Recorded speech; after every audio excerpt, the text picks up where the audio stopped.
long before the word Iran was ever spoken. The land nestled between the Zagros Mountains and the Persian Gulf had already become a cradle of human civilization. Around 7000 BCE, people settled in the Iranian plateau, building small farming communities and forming some of the world's earliest village cultures. These were the ancestors of what would later become one of history's greatest empires, the rise of the Elamites. By 2700 BCE, the Elamite kingdom had emerged in the southwest of what is now Iran. The Elamites were fierce and independent, known for their complex language, powerful deities, and their capital city of Susa. While Mesopotamia rose with Sumer and Akkad, Elam stood defiant, a rival kingdom with its own style of kingship, art, and warfare. The Elamites clashed often with their Babylonian and Assyrian neighbors, but managed to maintain a rich and vibrant culture for over 1,000 years. The Median Confederation. As Elam declined, new tribes migrated and settled across the plateau. Among them were the Medes, an Indo-Iranian people who formed the first recognizable Iranian kingdom in the 7th century BCE. Under King Cyaxares, the Medes united various tribes and formed a formidable force. In 612 BCE, they joined the Babylonians to conquer Nineveh, ending the Assyrian Empire. For the first time, the Iranians stood as a power that could shape the future of the ancient world. The Achaemenid Empire. In 550 BCE, a brilliant and ambitious leader emerged from the Persian tribe, Cyrus II, known to history as Cyrus the Great. He overthrew the Medes and established the Achaemenid Empire, which became the largest empire the world had ever seen. Cyrus respected local customs, allowed freedom of religion, and famously freed the Jews from Babylonian captivity. His successors expanded the empire from the Indus Valley to the Aegean Sea. Darius the Great built roads, a postal system, and introduced coinage. The royal road connected the empire's vast lands. Persepolis rose in stone, a city of kings.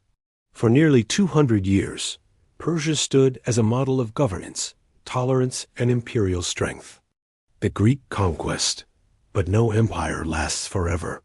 In 330 BCE, Alexander the Great invaded Persia.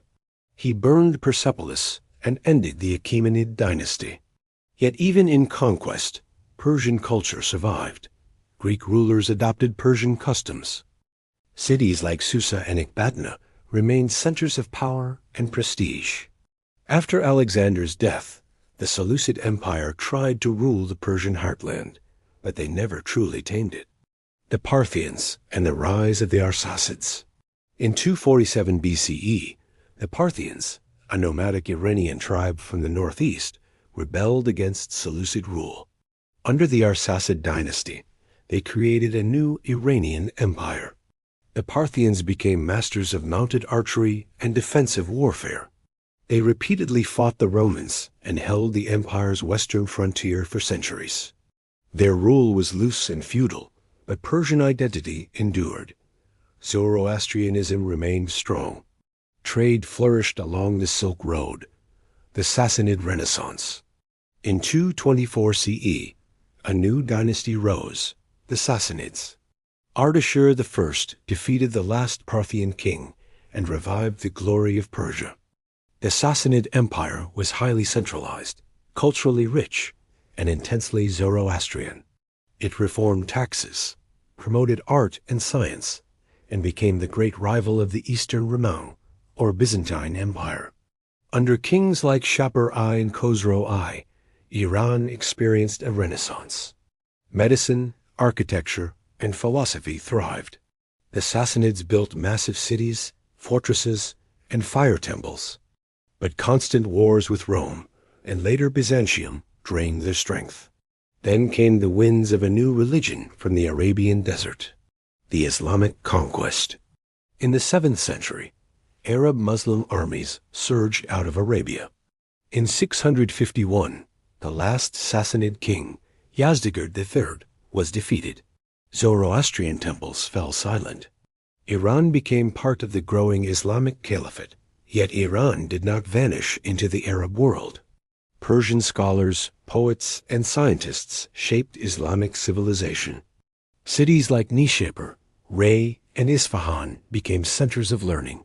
Persian words and ideas entered Arabic literature. While the faith changed, the culture endured. The rise of Persian dynasties. Though ruled by Arabs, Turks, and Mongols, Iranians often held real power. The Samanids in the 9th century revived Persian language and literature. Farofsi, under their rule, wrote the Shahnameh, the Persian epic that preserved Iran's ancient myths and identity. The Seljuks and later the Khwarezmian Empire continued this legacy. Persian remained the language of administration and art from the Indus to Anatolia. The Mongol invasion. In the 13th century, the Mongols stormed through Persia. Cities were razed. Millions perished. But even the Mongols could not destroy Iran's culture. The Ilkhanate, a Mongol state, converted to Islam and adopted Persian administration. Under rulers like Ghazan and Ul-Jaytu, Iran once again became a cultural beacon. Schools, observatories, and mosques rose from the ashes. The Safavid dynasty. In 1501, a young warrior named Shah Ismail founded the Safavid dynasty. He made Shia Islam the state religion, forever distinguishing Iran from its Sunni neighbors. The Safavids created a centralized state, revived Persian architecture, and promoted a national identity. Isfahan became one of the most beautiful cities in the world under Shah Abbas the Great. Iran's arts, carpets, calligraphy, and miniature painting reached dazzling heights. Yet internal strife and foreign pressure eventually weakened the dynasty. The Qajar era. By the late 18th century, the Qajar dynasty came to power. It struggled to modernize Iran while facing threats from Russia and Britain. Persia lost territory in the Caucasus and faced growing European interference. Despite these challenges, Iran maintained its sovereignty. Tehran became the capital, and a fragile sense of national identity persisted. The Constitutional Revolution. In 1906, Iran witnessed a remarkable event. It was one of the first such revolutions in the Islamic world. The people demanded a constitution, a parliament, and limits on royal power. Though fragile and frequently undermined by monarchs and foreign powers, the constitutional movement planted the seeds of modern Iranian democracy. The Pahlavi dynasty and modernization. In 1925, Reza Shah rose to power, founding the Pahlavi dynasty. He sought to modernize Iran rapidly. Railroads were built, education expanded, and women's rights were promoted. But dissent was crushed, and traditional voices were silenced. His son, Mohammad Reza Shah, continued modernization, but ruled autocratically. In 1953, a CIA-backed coup removed Prime Minister Mossadegh, who had nationalized Iran's oil. This betrayal planted deep resentment, the Islamic Revolution. By 1979, Iran exploded.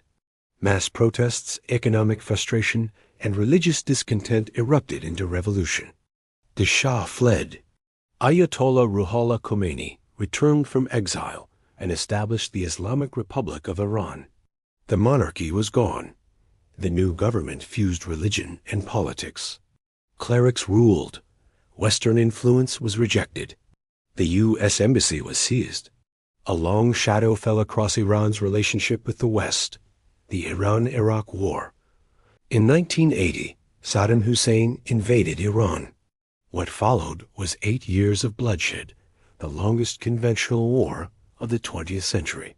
Over 1 million lives were lost. Cities were destroyed. Chemical weapons were used. But Iran survived. The war forged national unity and entrenched the Islamic regime. When it ended in 1988, Iran emerged battered but defiant. The modern republic. Since the war, Iran has remained a complex and often contradictory nation. It holds elections, yet ultimate power rests with the supreme leader. It champions regional influence through alliances and proxy forces, while also facing sanctions, isolation, and economic hardship. Protest movements rise and fall. Women push for rights. Artists, poets, and scholars continue to define Iranian identity in the face of repression. The spirit of Persia. Through empires and invasions, monarchies and revolutions, Iran has never been just a country. It is a civilization, a story of resilience, poetry, and pride. From the timeless verses of Rumi and Hafez to the blue domes of Isfahan, from ancient Zoroastrian chants to Shia laments, Iran has endured. Not through steel or empire alone, but through culture, language, and spirit. Thank you for watching the story of Iran. If you enjoyed this journey through time, don't forget to like, subscribe, and share your thoughts in the comments. More powerful stories from history and mythology are coming soon. Stay curious. Stay curious.